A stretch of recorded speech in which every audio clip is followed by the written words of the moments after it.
I know Kung Fu.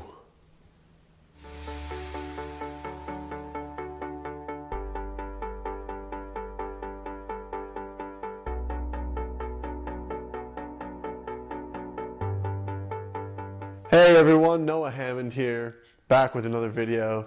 And today we're going to be talking about the Matrix and how to know that right now, right in this very moment, you are in fact living inside the Matrix. So first, I'll start off with some science. Then I'll dive into a little bit of spirituality, and I'll end with some concrete yoga philosophy. And all of it will culminate in describing the Matrix, its purpose, and why you're inside it right now. I feel like I'm trapped in the YouTube. Help! Right? So, first, science. Science has already proven that 99.999% of everything is just empty space. Right? When you get down to the subatomic level, an atom is just almost entirely empty space. And so everything that we think is this solid matter is almost entirely empty space. Now, another thing that science has recently proven is the fact that the majority of the universe is actually made out of dark matter or dark energy, meaning matter and energy that we have no idea what it is. It doesn't exist in any of the electromagnetic realms that we can study with our instruments. We simply know it's there because of the way the universe is behaving, but we have no idea what it is, and that makes up the majority of our universe. Right? So there's scientific things that show there's more to this reality than we perceive, right? Because we perceive this reality to be solid and we think we know what's going on, but actually science has proven that we have no idea what's going on. All right, so scientifically, we're inside the Matrix. Now, spirituality merges in with this conversation, and the way I like to conceive of it is this. It's been proven that you can have single-celled intelligence, that an amoeba can show a preference between dark and light and can go and seek one or the other. So every single cell of the 10,000 trillion plus cells in your body actually has its own intelligence. Well, that's pretty incredible, but let's zoom out, because the universe is divinely intelligent.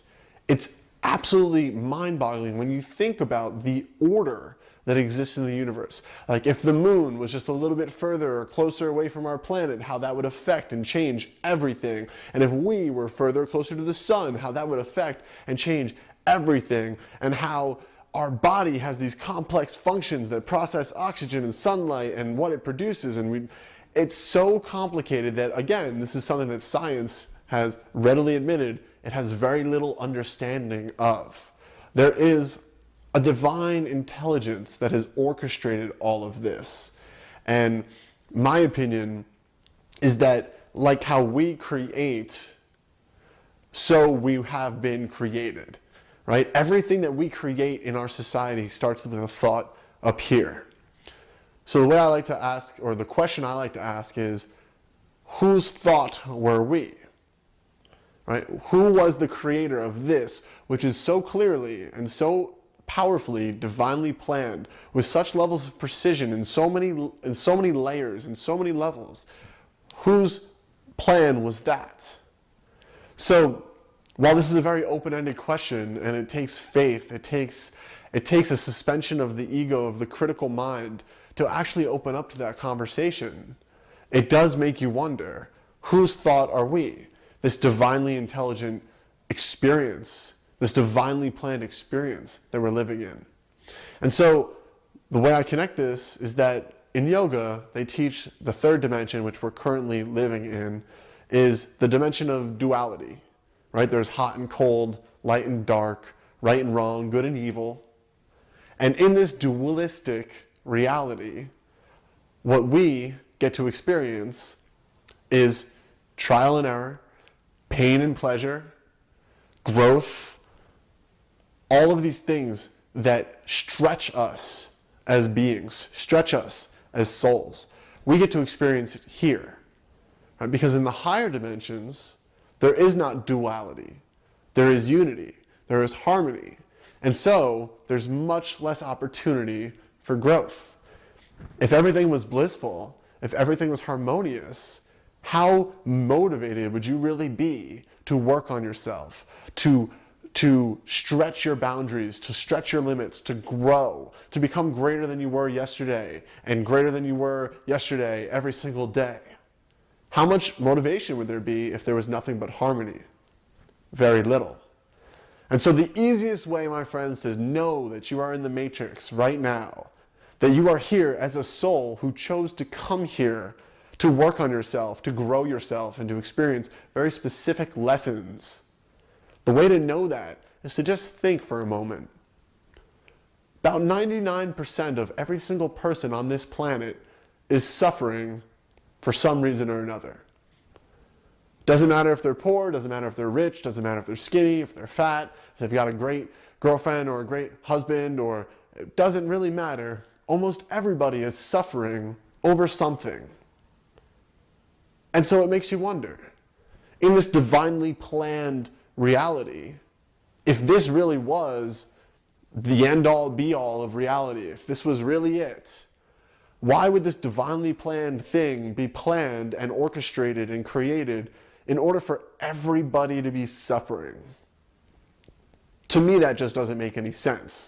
Now, you could be pessimistic about it and be like, well, because life is hard, and that's what the point of life is to suffer, right? But my opinion, and what yoga teaches, is that that's only the point in this reality, in the third dimension, is to grow your consciousness through trial and triumph, right? Through conquering your inner demons, through conquering Satan, which is really just your ego, and becoming your greatest self, living your greatest potential, serving your greatest purpose, living in harmony with yourself, with your mind, body, and spirit. So that, my friends, in my opinion, is how you can know that you are living inside the matrix. Everybody suffering, to me, doesn't make much sense. So let's embrace it. Let's grow ourselves, and let's take on our challenges knowing that this is just tests. This is just tests, and on the other side of this test is a greater reality than one I've ever experienced before. And so for you men out there who want to really take on growing, becoming your best self, and living your most successful life, I implore you to check out my new training at truemanacademy.com, where I teach you the step-by-step, fastest path to your own personal awesomeness. So that's it for me today, guys and girls. Thank you so much for joining me. As always, please comment below. I would love to join into a discussion about the Matrix and whether or not we're trapped in it and what we can do to most powerfully grow as a result. Also, please like the video if you liked it. It helps more people see it. Please check me out on Facebook. Please subscribe to the channel. And please join me again for another video coming soon. Thank you.